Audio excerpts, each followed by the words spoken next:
We are here now with Jesper Radich, tactician of Formula X. You just came first across the line of long offshore. Congratulations. Thanks a lot. What was the key for you?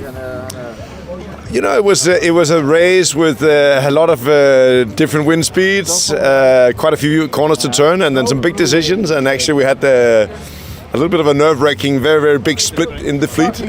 So we made our strategy how we wanted to play it, and in the end, it played out. But halfway through, we were actually a bit uncertain if it worked. But I think, whenever you are in doubt, try to do things that are in your own control, which is something like boat speed, and and keep the mood good and keep fighting, and we did that really well. So in the end, we came out actually very, very strong.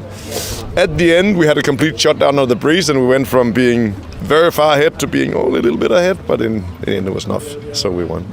Yeah, but all the fleet or the couple first boats just came across in a couple of minutes, so that just says how close the competition was. Well, I think first of all, the boats are very similar in speed, so especially as we had a big lead, lost a lot, then it was really down to the details of how do you do the finish. And I know some of the boats that did very, very nice spinnaker reach at the end, and probably gained a little bit on us with the building breeze. So and it was pretty close.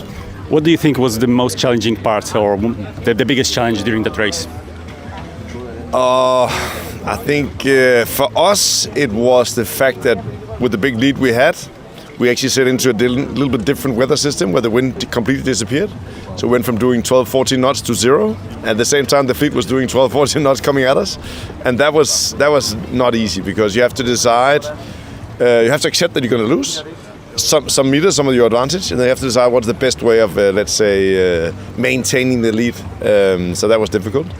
Then I think that really, really long upwind we had on yesterday, it was difficult because actually from one weather model to the next, let's say from one edition to the next one, the strategy changed a little bit, the routing changed. So we had to decide to stay with the old one or go with the new one, and in the end we made the right call. So what you're saying is that was a bit of a psychological game in some parts.